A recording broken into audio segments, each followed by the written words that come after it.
What's going on, guys? Today we got some really cool stuff to talk about. Fallout 4 got an announcement trailer this morning, so if you guys haven't already seen that, I'm going to be playing this in a second here. And yeah, it's a really awesome trailer. There's actually a lot that they can tell, or that they do tell you anyway from the trailer. So, without further ado, grab your Doritos, your Mountain Dew, your vibrator, and yeah, kick back, relax, and I'll be telling you guys everything I know at the end.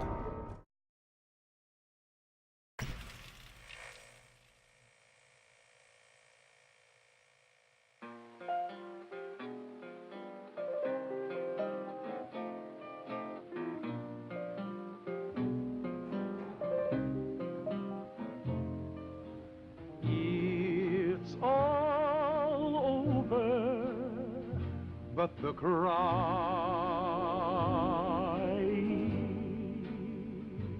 with the world poised on the brink of war, Vault-Tec is reporting a record number. But me, Folks, it seems we've got some breaking news. Stand by. it's all over. No, I'm trying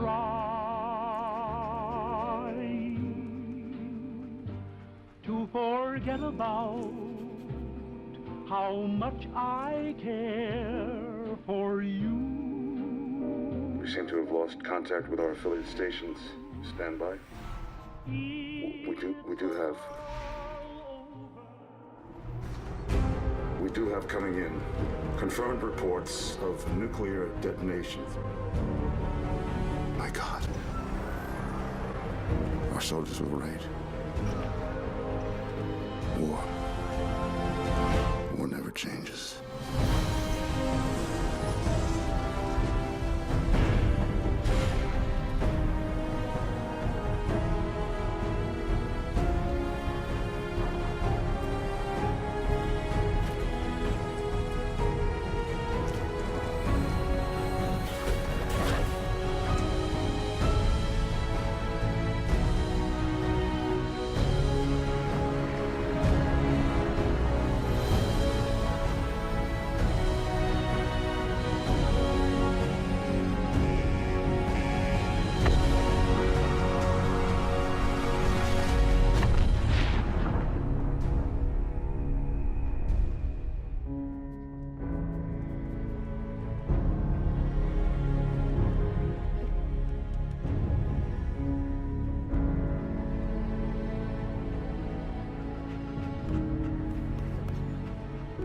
Let's go, pal.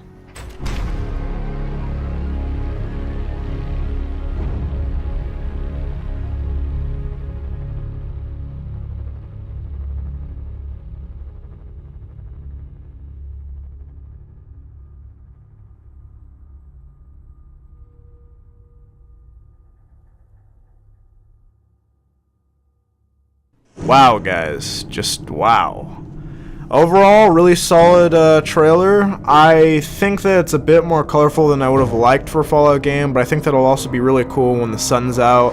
And even if you're in like a desert or something like that, I guess that's more probably Fallout New Vegas. But either way, though, if the sun's out, you know, it's blazing. I mean, you still had that in Fallout 3. It's not like you didn't. And, you know, and things like we saw in like the city in the trailer anyway, when the mysterious man with the hat's just standing there and it's raining. I mean, it was really colorful. I thought it looked pretty cool. So I think that's going to be more immersive because of that. But aside from my thoughts, breaking the trailer down, starting off with the first clip here, you'll see that there's basically like this, I don't really want to say modern, because Fallout's always kind of like, I haven't played Fallout 1 or 2, but I'm really big on Fallout. I've played Fallout 3 New Vegas, and I've been quite invested into both of them. Played them both plenty of times, but Fallout has like this really weird timeline, and sometimes they make references to like before when the bombs drop and stuff like that, and I don't know exact year, but it just kind of me screams 1950s, 1960s, that type of thing. Probably more 60s though, I think, but yeah, so it looks like you're dealing with like a 60s family here.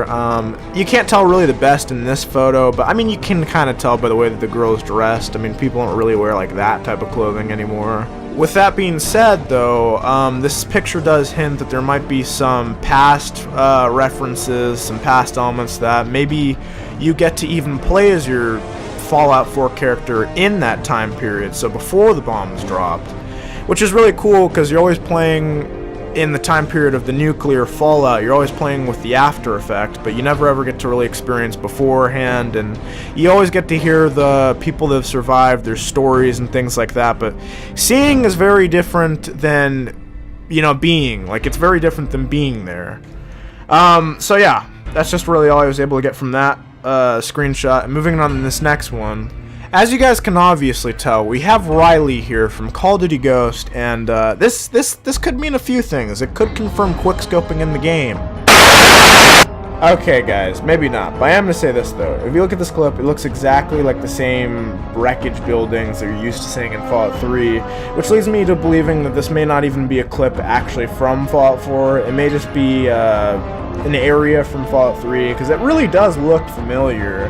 I would almost argue, I think right where this is, it's right outside of Megaton. I'm not exactly sure what, like, the area is called, but it looks exactly like one of the starting towns you see right after making your way out of Vault 101. But for this next clip, guys, I thought that this was just embarrassing, okay? As you can see very clearly, the sprinting doesn't seem to have changed at all from Fallout 3, or New Vegas for that matter. And it's just like, just please get some new animations, make it so we can actually sprint in the game. That's something I think all Fallout fans have been wanting for a while now, and we saw it in Skyrim, so we know that they can do it. And it was pretty smooth in Skyrim, I thought. It was pretty solid. You had a stamina bar, and when it depleted, you know, you couldn't sprint anymore, but you know, it would recharge again. It wasn't bad. It wasn't perfect, I didn't think, but it wasn't bad at all, for especially an RPG, so I don't know why it's not in this. Maybe it'll end up being a perk. I mean, I think that's probably very possible, but at least in the trailer, from what we can see right now, there is no sprinting, and we're stuck with some very old animations.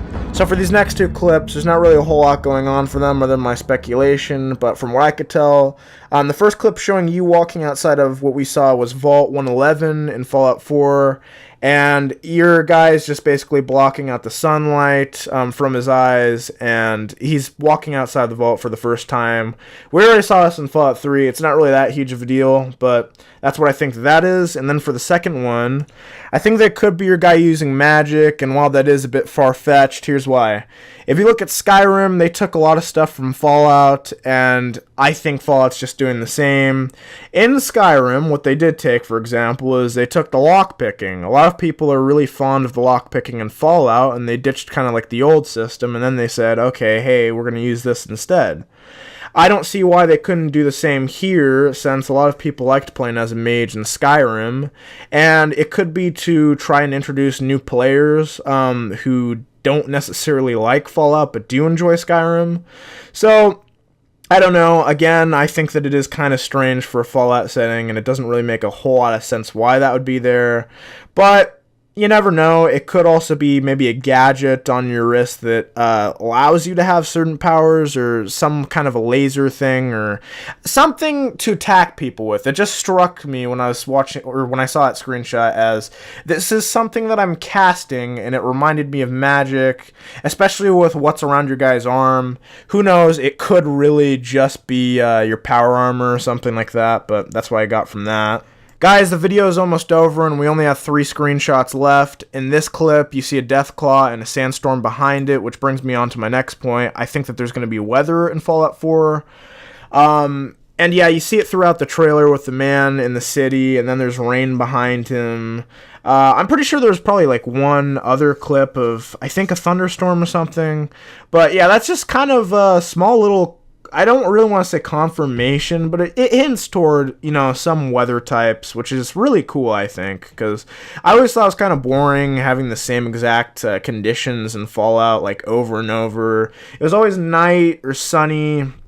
It just it felt kind of boring, and I think that having sandstorms and things where maybe you have to buy certain gear, like, I don't know, like certain goggles so you can see through the sandstorm.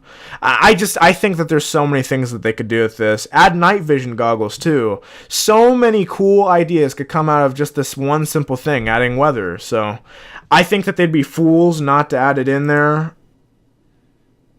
Okay, cool. We see a boat. What about it? What's so important? It's just a boat.